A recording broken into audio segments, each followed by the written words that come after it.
why we're doing this, right, it's so important that we do this, because House of Saviour started 2 years ago, and we did not want to collect anybody's money into collaborative anything, because we felt people needed to first master what we're about. People have been born severally. We didn't want to be just another group of, oh yeah, bring money, give money, and someone is living large on your money. I pay annual dues the way everybody pay annual dues in House of Saviours, and there will never be a time that anybody will leave or fly jets or something on your money or your contribution or your membership or something. No. And that's why we ensure that everyone in the leadership has something they're doing that takes care of them, right, including me, right? So, and I can actually tell you how much the money is, right? It can't pay my rent. Okay, but that's a joke, right? But one thing we believe is that everybody in House of Saviour, we're going to grow. There's no doubt about that. When we're going to start out, I mean, that was one of the things God said to us, that we're going to raise a bunch of saviors who are going to make a difference everywhere they go. So we knew that everyone here, no matter, regardless of your level in life, if you stray into this meeting, you've lost the right to be broke or to be poor.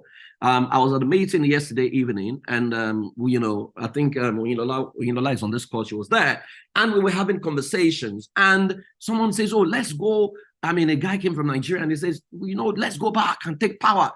So I asked him a simple question. I said, "Who are the we?" And he looked at me. He said, let's, all of you, let's go. And I said, "Who are the us?" I said, "Because you need to define that us." So I asked him a simple question. And it was a question Pastor Kojo had asked, that can you put 500 million of your money inside a house, right, and set it on fire, and you are drinking tea, you are drinking coffee, and you are watching 500 million of your personal money burn? He said, if your mind cannot carry that, then you are not ready to grab power. So I said to the guy, I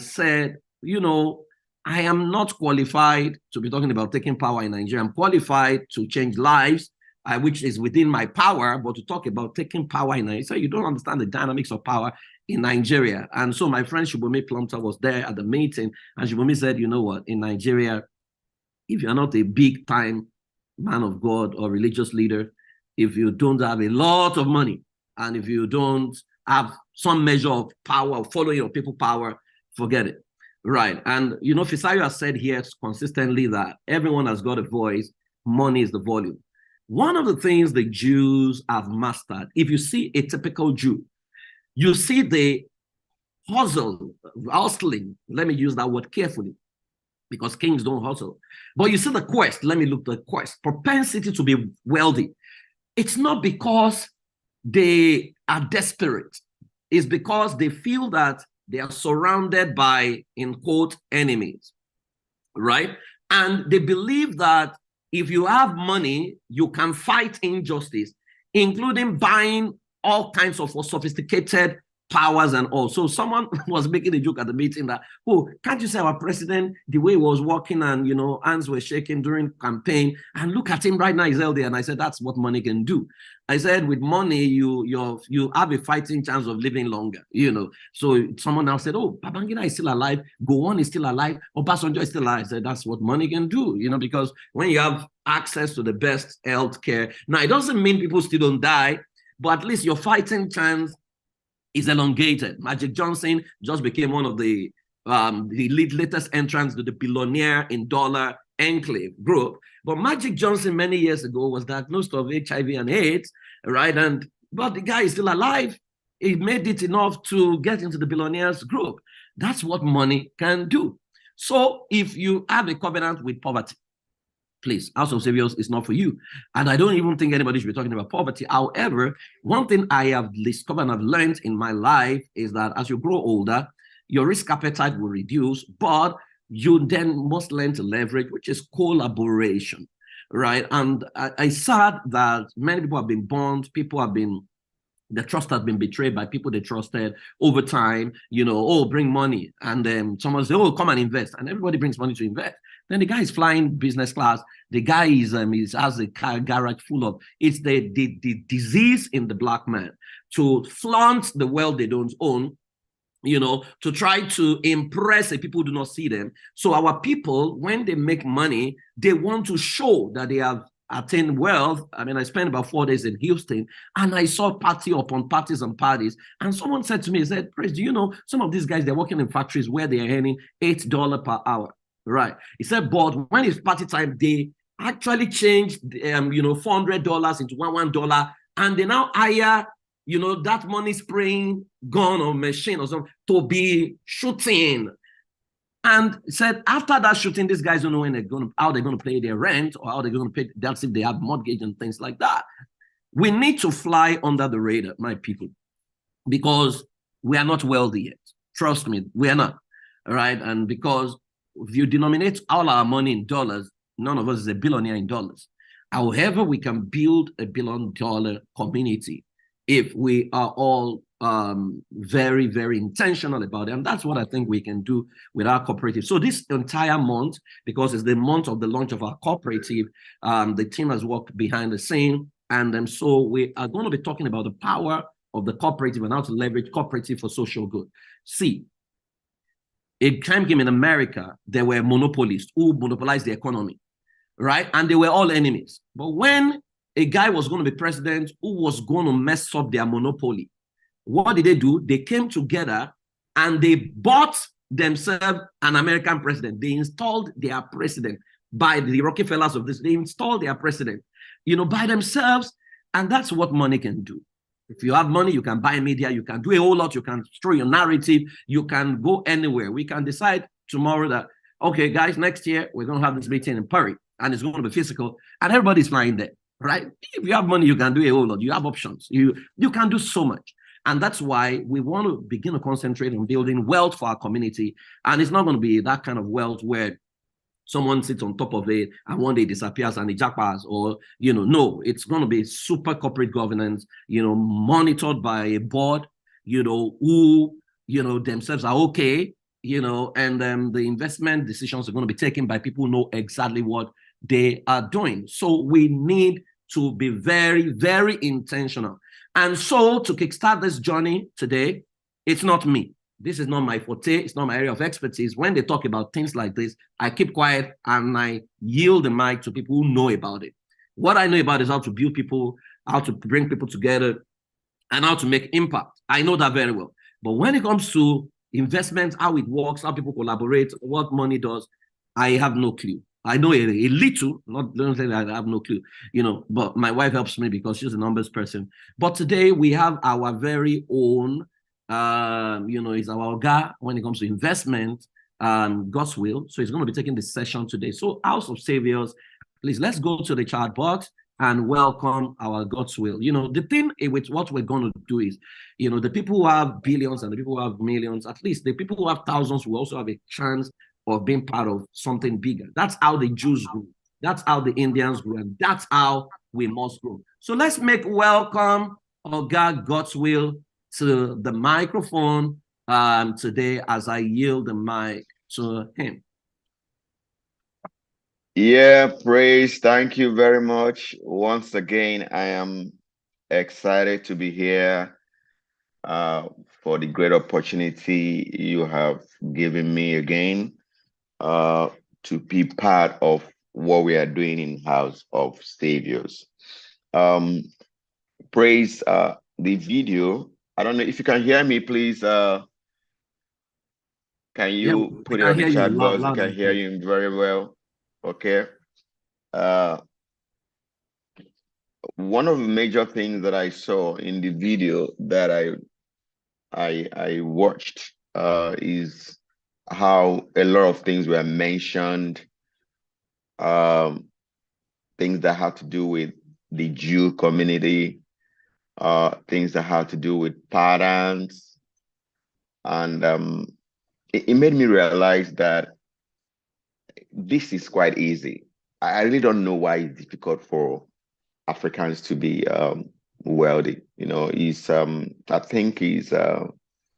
I think in my next class here, I'm going to be talking about more of the psychology of money than the investment side of it. Because, guys, I'm going to tell you for free, being wealthy is the easiest thing you can do. Really. It's not difficult. But why is so difficult for the African community is still something I'm struggling to understand. Is it in our DNA, or is it in the cultural affiliations, or is it even in our religious inkling? Or let me talk about religion in our church system, because Africans are church people, but the highest level of poverty resides there. So maybe there is a connection in that space. That will be a discussion for another day, because I'm heavily concerned. I mean, look at the example you gave, Praise. You came to Houston and you were out at the level of party that was going on by people who earn $12 per hour, $15 per hour, and they don't own any corporation in that Houston. It's amazing, really amazing and scary. Okay. Some of them are just our friends and making noise about how wealthy they are because they have a currency that is superior to Naira. So a guy works hard, creates $5,000 in America, and then moves to Nigeria, he become about 5 million. So he's a big boy, and then that's it. But when he comes back to America, he's as poor as a church rat. Now, I'm going to go straight to today is going to be more like a storytelling, because it's a topic that is very dear to my heart. And I'm trusting God. I'm trusting our patterns as they continue to change via the things we do here and the community that we are creating, that in the next couple of years, like Praise made mention of a lot of people he invested in, we can also beat our chest here and say, this is how we have created multimillionaires as a community. Because let me tell you, a lot of people will never become wealthy individually. So, unfortunately so. A lot of people are only going to be wealthy when they have a system that is drawing them to that process. Because in terms of their psychology, upbringing, character, they do not have the elements to create wealth, but it's burden in their hearts to say, I wish I could do this, and that's what I like cooperation. We're going to talk about that a little bit. This is going to be a very short time, but I can guarantee it's going to be a bit punchy, and it's going to upset a lot of people. Before I continue, I'm going to thank Tom if you're here. Adeton, I appreciate you. This opportunity to say thank you for all you do in the cooperative. I have enjoyed your leadership, and every member in that space that has sacrificed the time, energy to do what you're doing. And I can guarantee that it will never be in vain.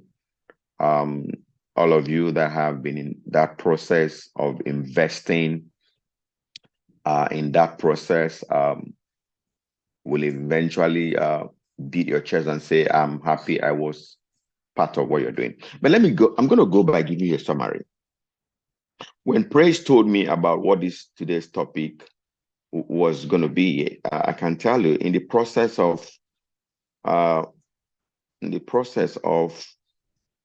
looking at it from a research point of view, I saw things that I've never seen before, and it brought tears to my eyes. There are 3 levels of community that have done well in bringing community together, and that's where I'm going to dwell this discussion today. The moderator mentioned something about South Africa and the Jew community. I can tell you, South Africa is just to remove that name and rename it as a Jew state, because the Jew have taken over that place. I had a very strong affinity in South Africa very many years ago, and I was awed as to what the Jew community have done in South Africa. As a matter of fact, in the course of this discussion, I'm going to tell you one of the internships that I had in a company there, and then also helped me realize what a community, even in the church system, can do. These are practical experiences.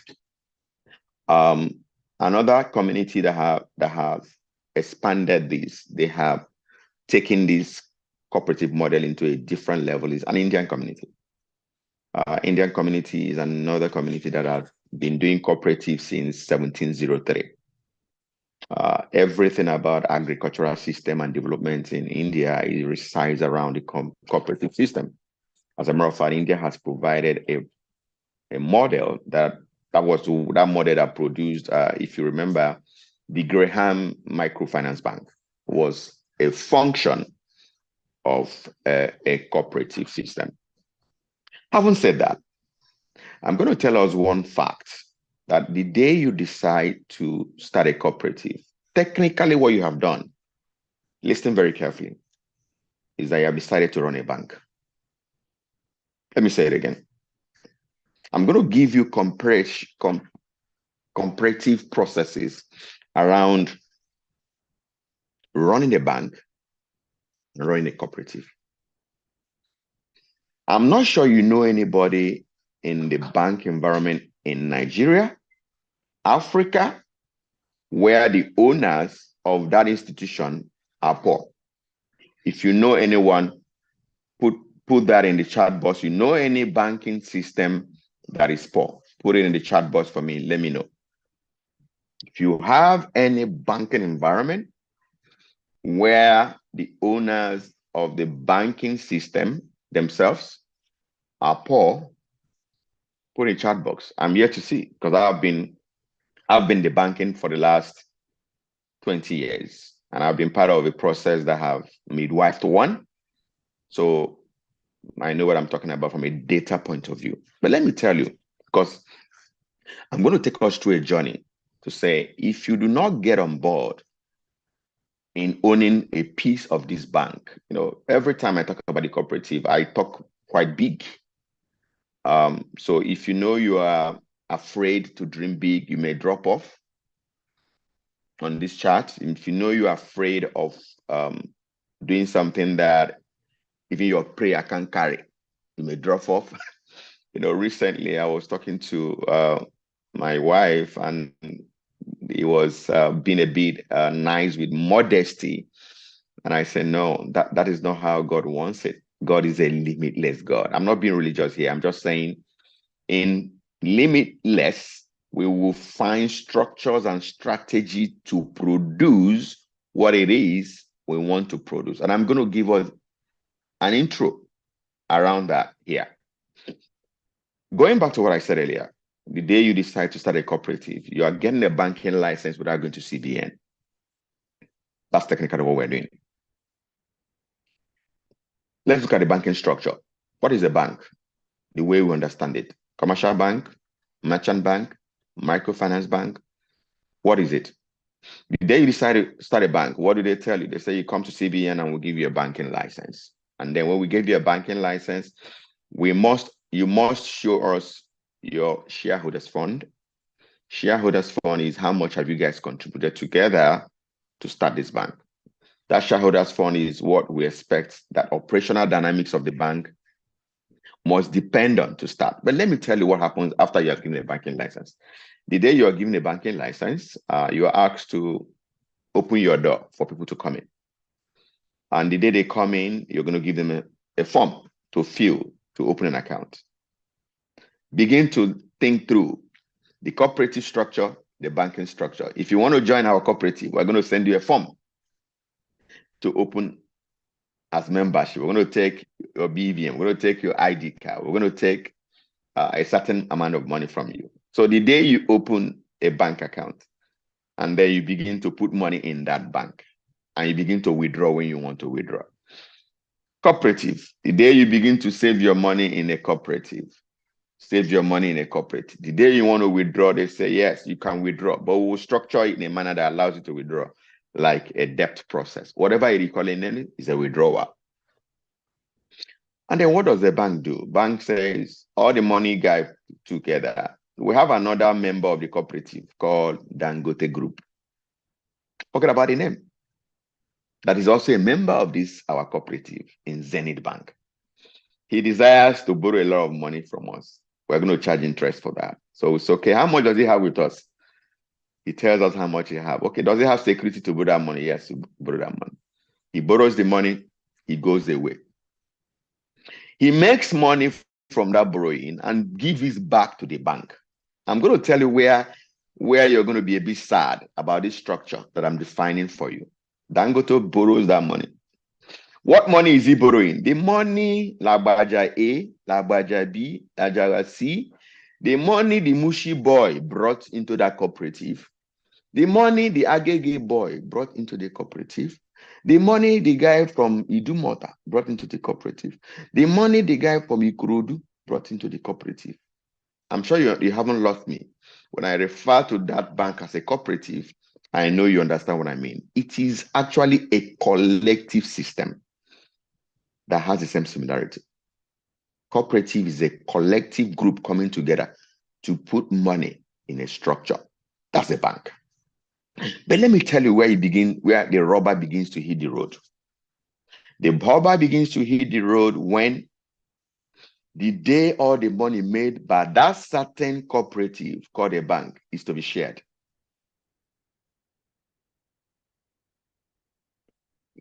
Tell me how many the boy in the Mushi, in the chat box, tell me, will he get a share? The guy in Imushi, the guy in Idumota, the guy in Agege, the guy in all the ones that are members of that cooperative that brought the money that the Dangote group is taking, will they take a share of the money that was made when giving it to Dangote? Please, I need responses. Yeah, I'm yet to see somebody who said yes. Everybody's saying no, no, no, no, no. That's fantastic. Now, that's where the rubber begins to hit the road. The rubber begins to hit the road because at that point in time, that's when you begin to separate what I call communal wealth creation and a capitalist wealth creation model. Now, cooperative model is a communal wealth creation model where everybody looks out for everybody. A banking system is a collective cooperative model where everybody do not look out for everybody. So what will I say here?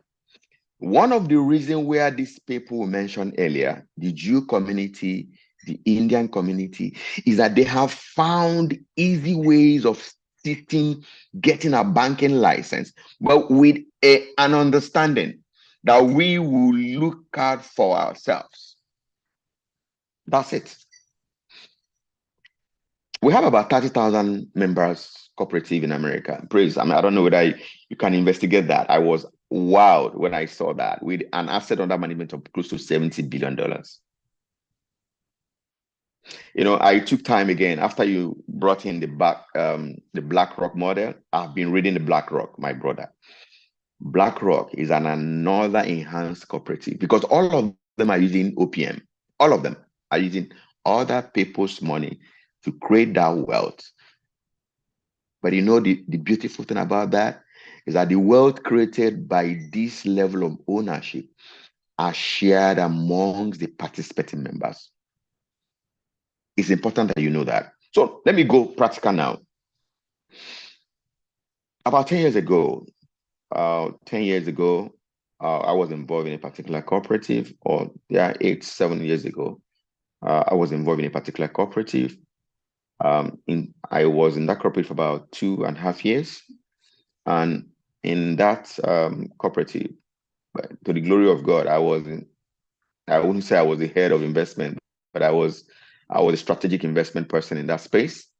And then in that 2 years, we created a model that allowed us to develop real estate properties, which is just a class of the portfolio mix. Listen very carefully. I'm going to talk about in the class why some of the cooperatives that I know failed, why some of them succeeded tremendously. Okay. So I was involved in that cooperative, and then we created a portfolio mix where we were doing high-level real estate investments. And in less than 2 years or thereabout, we created about 30 apartments that in today's market, if you look at it, we should not be worth any less than if you put it together, between 750 or 1 billion naira if we continue to grow in at that point in time. Practical. It's not what I read up, what I did. I was involved in doing that. And I led that team. And that's why I keep saying that being wealthy in Africa is easy. It's the easiest thing that anybody can do. And I'm going to tell you one of the reasons why I said that. Okay, let me just go straight to that. One of the reasons why I tell you that is we are at a point in our life today where character is becoming the scarcest commodity. Character becoming very scarce. It's becoming a scarce commodity. So what it tells me is that any man who has strong character today, which is a new money in African community, is going to find himself in a position where people are going to be throwing things at you because you're the only one that is reliable in the system. So if you don't have money, all you need to do is have a strong character, borrow 10 million, borrow 10,000, return it. The day you return 10,000 naira, they give you 15. The day you return 15,000, they give you 20. I'm telling you practical. I have been in a point in time where people send money and I say, no, I am not taking money. I say, no, but keep it. Even when you remember what you can do with it, you can do, but just keep it. I don't want the money to be with me. I don't want it to leave me. Are you getting where I'm coming from? Because that is what we're going to use a cooperative to create. A clearinghouse, a system that allows people of great character to be part of what we're doing so that we can become a structural element that people all over Africa, diaspora, can say, I have seen a particular system that works. And I want to be part of that system that works. Another good example is the one that I experienced in South Africa.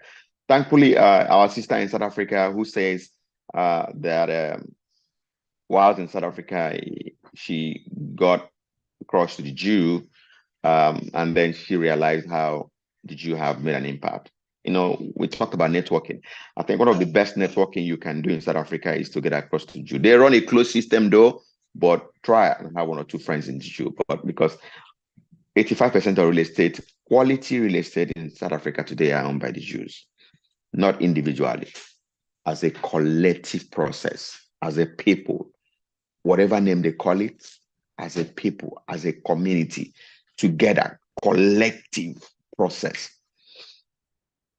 And that is one of the areas that I want us to dwell on. Another community that have done well is Indian community. In America currently, I mean, the Jews and the Indians are cherry picking one of the largest real estate. There's an office I use, is owned by my friend. So when I have meetings, I don't do them at home. I go stay in his office. It's a high rise of about 8-story building. In one of those times, about in August, I ran into one of the men, one of the Jew guys wearing a cassock. And then I greeted him, and then he was so warm, and then we got talking. And then the guy asked me, I haven't seen you this video before. Do you work here? I said, no, I don't work here. I use a friend's office here. He said, oh, fantastic. So we got talking. He asked me where I come from. I told him, I said, Nigerians, very smart people. But he sent something that was a bitter to me. He said, you guys are so smart, but how come your country is so poor? I couldn't answer that. But in the process, I got across to knowing that the entire office space, they actually own about 3 of that structure in that location is owned by a Jew community. And I went back upstairs and I asked my friend, these guys this building is owned by a Jew community. He said, yes. I said, how come? I said, how many years have you been in this office? He said he's been here 7 years. And how many Nigerians are in this office? Nigerians in this office alone can be less than 15 offices. All of you are individual Nigerian offices occupying this space. I say, yes. You see, this is one of the reasons why you guys are going to continue to pay rent. Okay, let me tell you one thing. If we can find 20 Nigerian people in this office or in the other office, 20, and all I'm telling them is every month deposit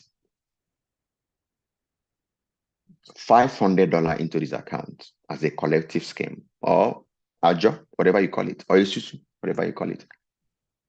And we're going to do this for 1 year, 20 of you. It means every month there will be $10,000 in that account, deposited by all of you doing businesses in this place, 20 of you.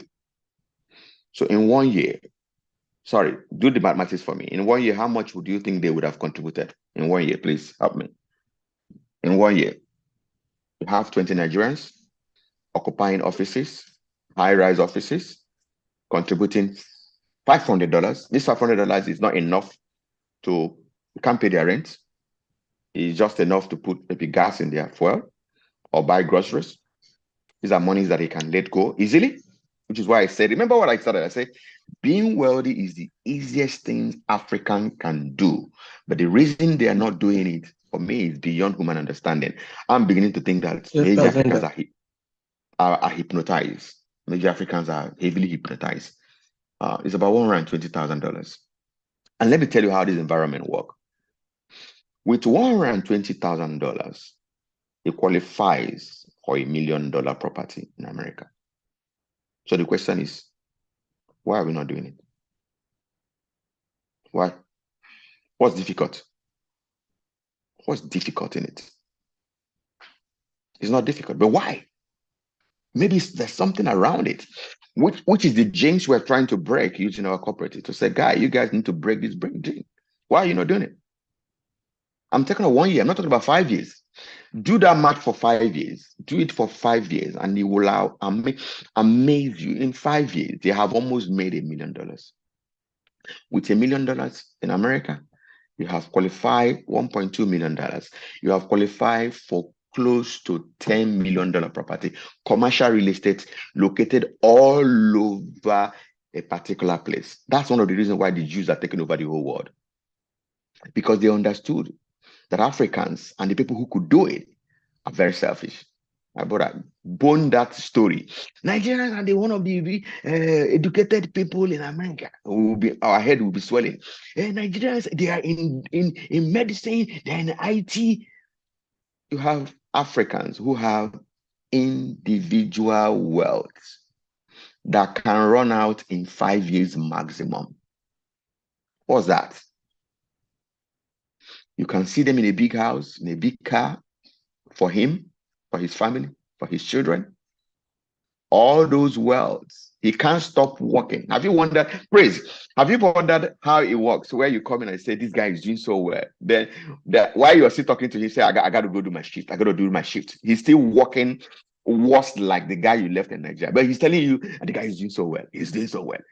He's doing so well, he can't stay away from work for 1 day.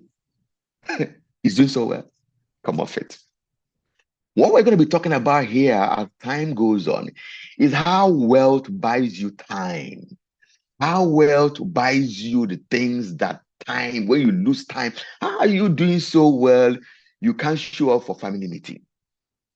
How are you doing so well, you can hardly show up for even your children program in school?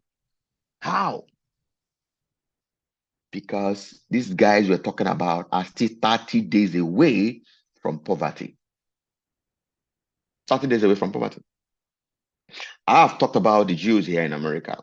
Practical steps. Practical. If these guys put together, 20 of them come together and put together $500, in 1 year, they will have $120,000. In 1 year, they will qualify to buy a commercial property that can generate a minimum of 10% or 8% of the value of that property. If they want, and they don't stop the contribution. Remember, they own the property, but they still continue with that contribution.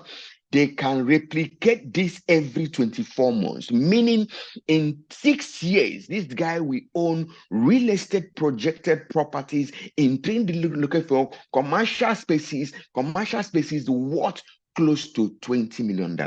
So guys, how difficult is it to make money and to create wealth? I leave you to answer that question.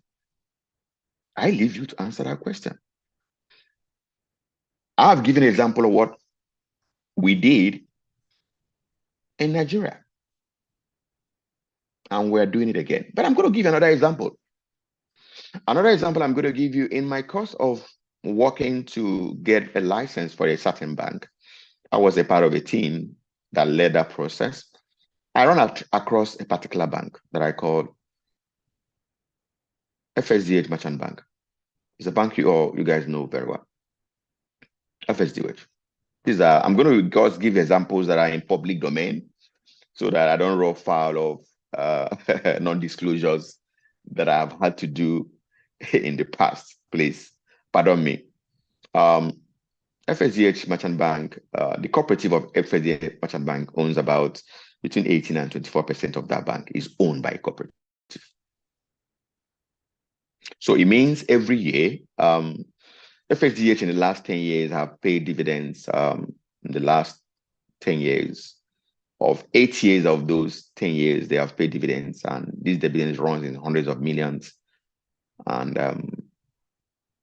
it means for every dividend they pay, the cooperative earns about 16, 18% of that. So there are years they probably end up to 150 million, 160 million dividends to the cooperative. So the members of the cooperative share the dividend, and you're going to have a situation where each member of that cooperative, according to how much you have contributed, earns between 2.5 and 5 million naira from dividend of owning a bank. Come off it, guys. What's difficult in this? And that is the area that we need to look at. I gave an example of a real estate to say, if we do this together in American community, for guys contributed $500 for 1 year, and then for 2 years, they will qualify to own real estate that runs into millions of dollars, such that in 10 years' time, you're going to have a passive income from each of those persons, where those properties are delivering nothing less than $100,000 and $150,000, where the members that have put money together will probably be earning between $10,000, $20,000 annually without leaving their houses passively. That's practical example. Another example I'm going to give you is things that has happened that I experienced. If you look at the banking structure we have currently, this is simplistic. This one, you can do this in the comfort of your home. And that example is driven by BlackRock. BlackRock in the last 4 years, have started what we call a strong real estate presence because they have too much cash in their hands.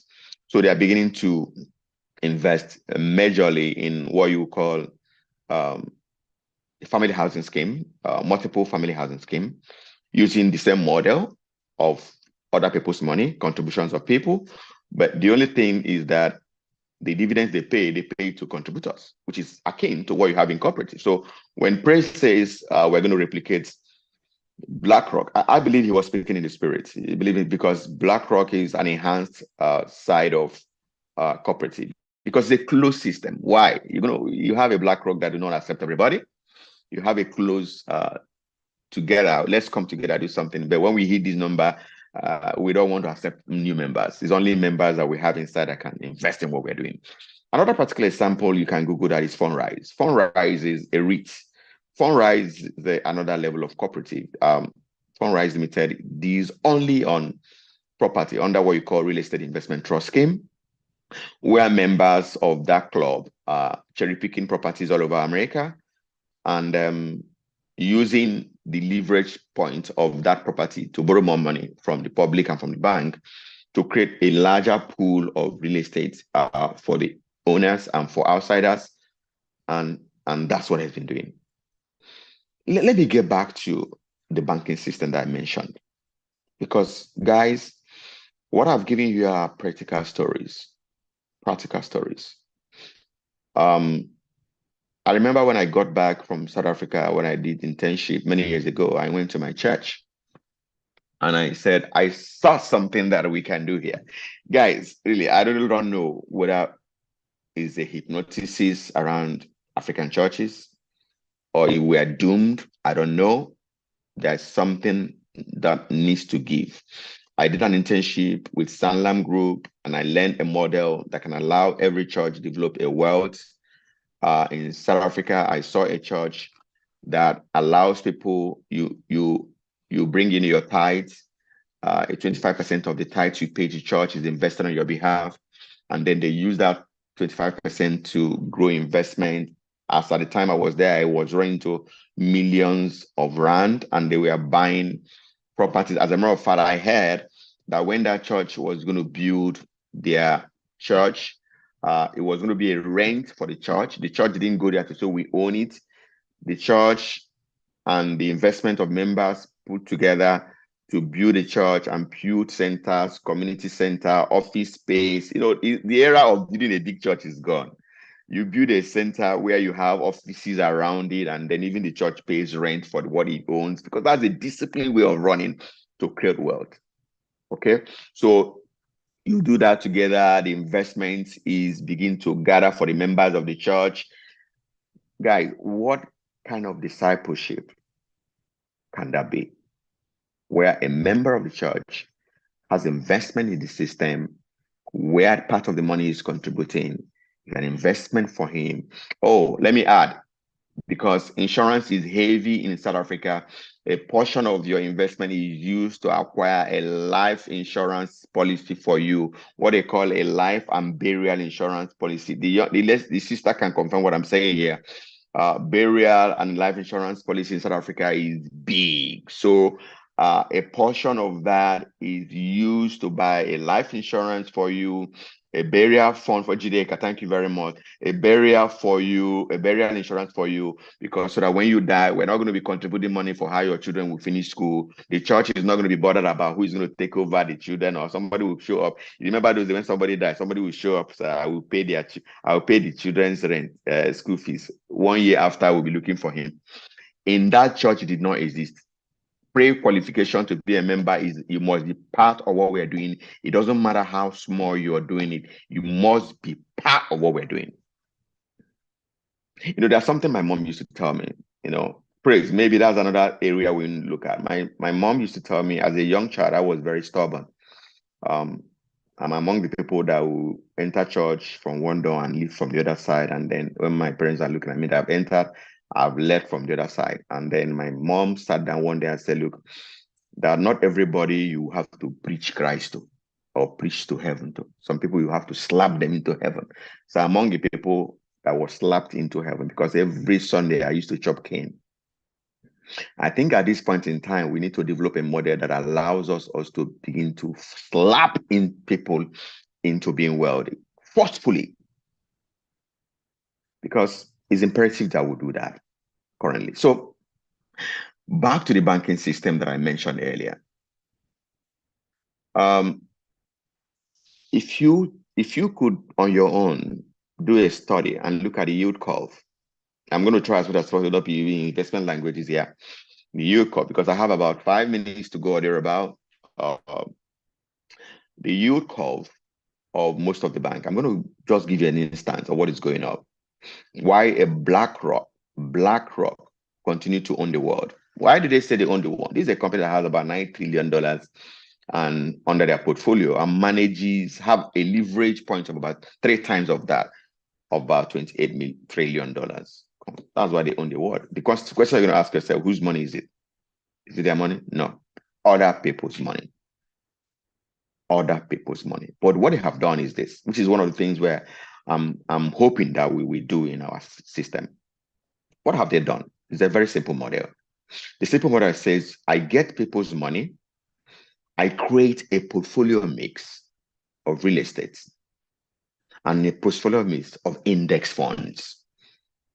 Peradventure, you don't understand what I mean by index fund. You can Google that. Index fund is very simple. It's just a collective scheme that allows you to invest in equity market that is indexed over S&P or Nigerian Stock Exchange, or what you call mutual fund in Nigeria. Here we call it index fund. And all you do is take the money and put it in an index fund. Take the money and do nothing. We're not asking you to do anything. Don't think. The only major work you do, you're going to have a robust research team that understand what the index funds are doing, what we need to do, how we need to play, and then just keep pumping money in those index funds. Index fund in America, most of them are returning close to about 8%, 9% per annum, and over compounding interest, what you call average compound growth rate of those funds, they have grown to become high-level funds that are easy to replicate in what we're going to be doing. All we need to do is copy and paste, guys. Copy and paste. We're not asking us to do anything new. Anything. That's why this age is the easiest age to make tons of wealth, guys. You don't need to do anything extra. Just copy and paste. That's all. Index fund is saying, this is the fund is already running. Buy anything I buy. Don't think about it. Don't think. Don't even think about stock to buy. Just buy. Once you buy, these guys have developed models, research team, IT infrastructure to know what to buy. They are saying, we're going to invite you into our room to see what we are doing. Whatever you see us do, do. I don't know how else to explain it. I don't know how else to explain it, because guys, I am telling you something that I have experienced. I am telling you something that I have done. I am telling you something that I'm still doing. And I'm asking us, guys, please copy and paste. I'm going to delve into some of the ones that we know in Africa, why they didn't do well, why they have failed. I'm not going to overemphasize it, but Praise has mentioned it many times. And I'm going to say it again. If you're involved with people who you can see that they live above their means, run. If you're involved with a collection of individuals who are putting money together, have you been involved in a job where you're 10? You say, come on, join a job. We do 100,000 every year. Our job, big boys, we collect 1 million. The guy collects the 1 million. The next time you change, he has bought clothes, and you guys are 10. Another person packs his 1 million. You cannot find. Show me percentage of people in Africa, in Nigeria, who have done a job. Percentage. If you know, please, I need to be educated. Okay?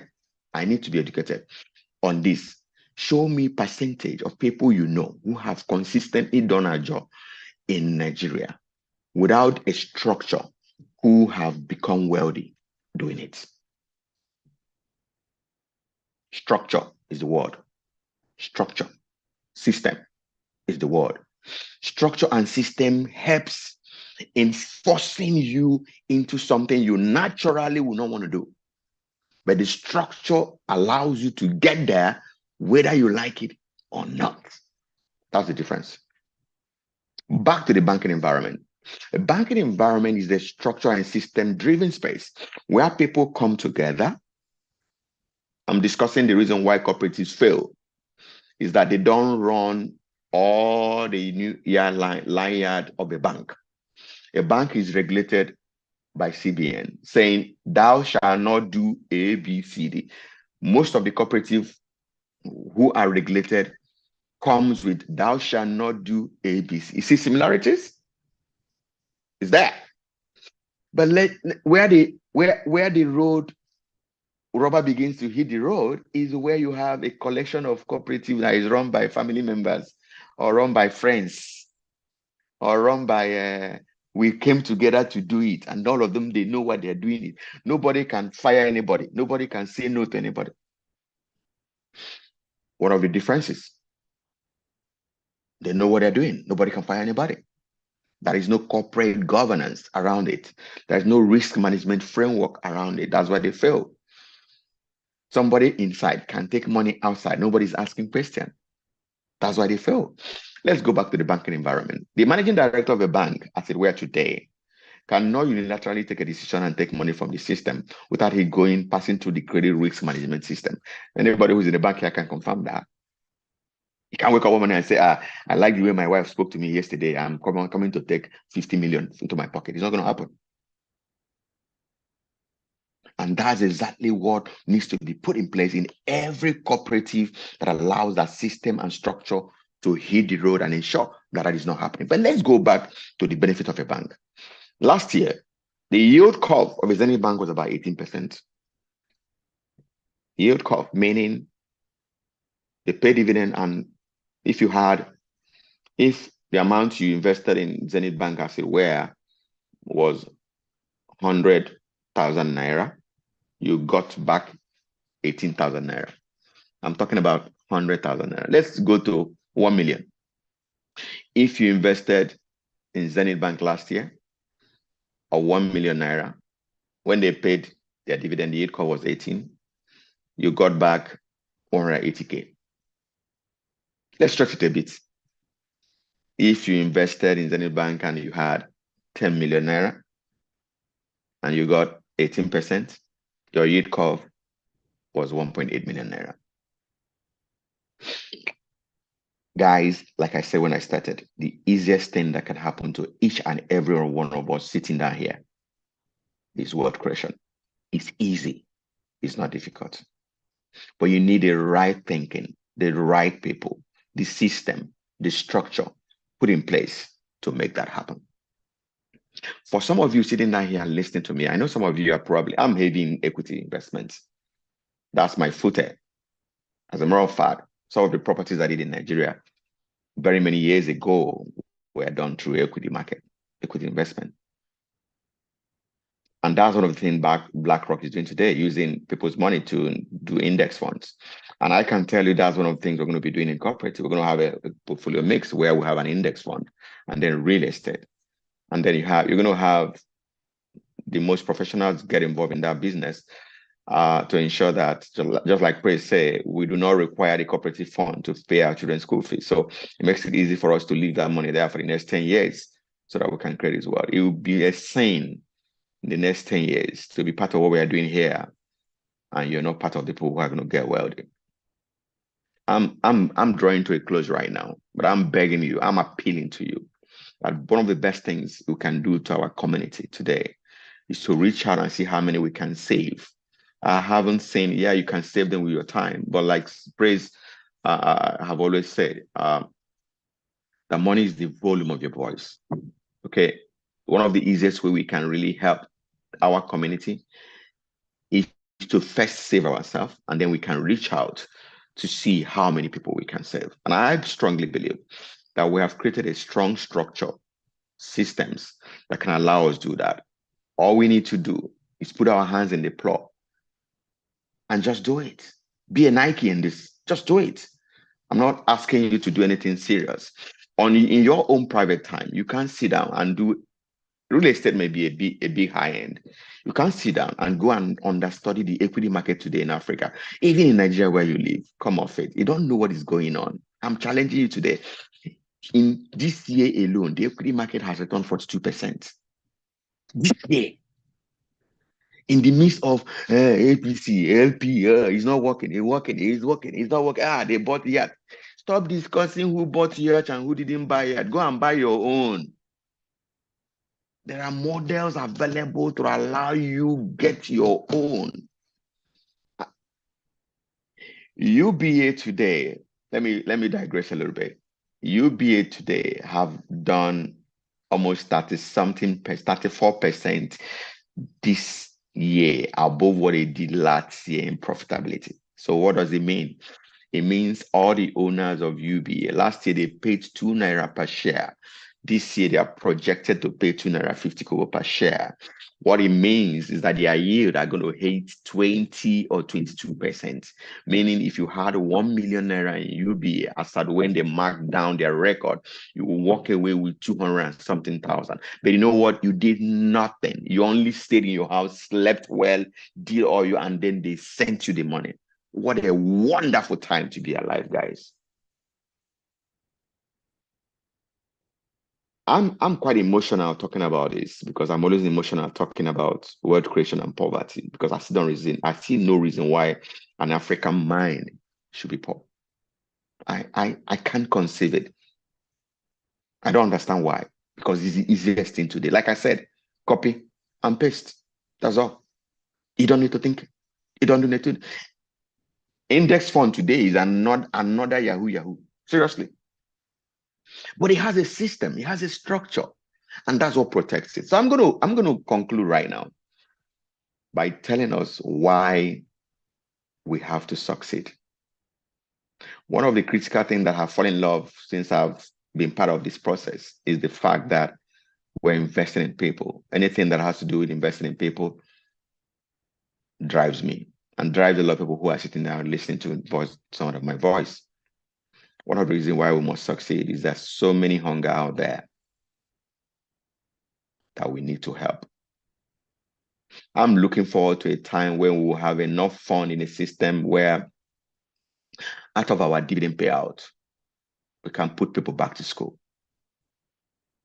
Out of our dividend payout in this group, we can build houses for people who do not have a house. Out of our dividend payouts that we have here, we can pull people out of poverty and teach them the process of what we have done.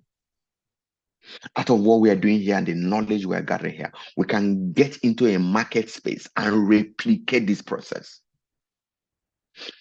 In the video we watched, we talked about pattern. I'm heavy on pattern. And that pattern is what makes the difference in wealth creation. And that's why wealth creation can be a bit boring, but regimental. It means do this year, do it again next year. So why is it difficult? The same thing you're doing it in 10 years. That's all. Pattern. No intelligence required. Not short of saying no thinking required. So why is it difficult? Why? I can't conceive it. Why is it difficult to get it done? I'm challenging you here today to say, if you have worked for 20 years, you have worked for 15 years, you have worked for 10 years in Nigeria, I don't care how much it is, and you don't have a personal portfolio that creates a minimum passive income of close to 10% or 20% of your annual earning every month, you should be ashamed of yourself. I'm sorry. I'm really sorry. But you can't hang here, hang around us, stay here, listen to this, and you go back and remain the same. I'm telling you, I'm challenging you. Copy and paste. Don't do nothing extra. If you know you don't know how to copy, send it over to somebody who understands how to copy and paste. But you're not doing it, I'm sorry, you'll be ashamed of yourself. Praise, I am concluded by saying it's been a wonderful time knowing you, and it's been a wonderful time knowing everybody sitting there and listening to me. I believe that the new frontier we have in our cooperative when we take off, you will be glad you did. Once again, I'm thanking you, Tone, for bringing yourself to do this, and hopefully all of us sitting down here can be part of whatever. I look forward to a situation where we will have the kind of commercial real estate properties that are owned in America. When somebody says Naira is falling down, the question you're going to be asking yourself is, am I earning dollars? How can I earn in dollars? Stop complaining, please. I don't like people telling me, is like, have you seen your dollar has you 1,002, 1,004? Guy, I don't care. It's going to hit 2,000, whether you like it or not, because you're a consuming nation. But the question we must ask ourselves is, are you doing anything that will help you earn in foreign currency? That's the question you must ask yourself. And I think by the time you sit down and ask that question and put your heads together, you will stop complaining about those things and you will focus on your investment structure, because that's what God has put in your hand and you're in control of that. Thank you very much, guys. I'm excited to be here. Thank you, and God bless you. Bye. Oh, whoa, God, Godswill. Thank you for slapping us big time today. Thank you very much. Okay, guys, can we just celebrate him? I mean, this is damn too much. Thank you. Thank you very much. Okay, God, Godswill, we're grateful. I think some people have one or two questions for you. Someone is asking for the name of the church in South Africa that where they do investment for their members. I think they say. Okay, can the person boss me privately? You know, I told you something about some of the non-disclosures that I had when I did it. Yeah, non-disclosure. Yes, that's true. Yes, please. I will boss me privately. I can give you that. Okay. Okay, so thank you. I'll just ask you one question so that I can allow you go, because I know that you have to check. By the way, guys in America, guys in Nigeria, we experienced 2 a.m. For those of us in North America, I mean, I thought that our Senate had voted that time is not going to be changing anymore, but apparently the lower house didn't pass the law. So we woke up and realized that our time has changed. Now, I mean, for someone who maybe is in their 50s already and they don't have any portfolio, I mean, you hit something very hard in there. Is it too late? Is it too late? You know, can they start their journey now? My answer would be, how old was McDonald's when he started McDonald's? Mm. McDonald was in his 60s, and he used OPM to start McDonald's. He didn't have the money. He was selling milkshake. Milkshake is what he was selling, and he ran into the McDonald brothers. He was not the original owner of McDonald's. Mm. He was selling milkshake. He ran into them and he said, "Guys, this is what you guys are selling in one spot." He loved it when he tested it, but he still didn't know how to replicate it or make it grow big until he met a friend who was an investment banker. I think he was in 64 when that happened. He met a friend who taught him how to use McDonald's to create real estate. Today, McDonald's, people see them as burger sellers. But let me tell you, behind Catholic Church, McDonald's is the largest owner of real estate all over the world, behind Catholic Church. So I think I don't want to answer that question by saying yes and no. Anybody who asks that question, I've given you an answer to say, the day you wake up is your morning. That's what my mom taught me. No day is late. The day you wake up is your morning. But let me tell you, when you think you have started late, your running ability must be faster than the young man who is in his 30. That's the only thing. Your pace must change. You know, when they are waking, you must be asleep. When you are sleeping, when they are sleeping, you must be awake because you need to catch up. But again, let me tell you, Praise, in Africa, do a grocery look of African continent. The wealthy people, what is their age bracket? No, the young people are just making noise. Though. I'm telling you the truth. You know, I teach young people a lot. It's just noise making. The young people today that are saying, I'm still young. What I'm speaking today is still gibberish in their ear. Still gibberish in their ear. So, wealth creation in Africa today, the age bracket is becoming between 55 and 60. Young folks today are not interested in this discussion we're having. Praise. Pay a young man today, the first thing he wants to do is to buy a car. Pay him good money today. The first thing he wants to do. We can have an outlier. Few people who have, this guy, he has used his music to create a lot of wealth. How many of them?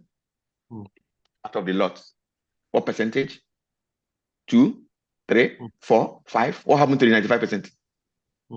So it is never too late at any age you start. But the only thing is that your pace must be higher. You must behave like somebody who is running late for a meeting. Okay, Praise, if you're running late for a meeting, there's a way you will run to that meeting. Yeah.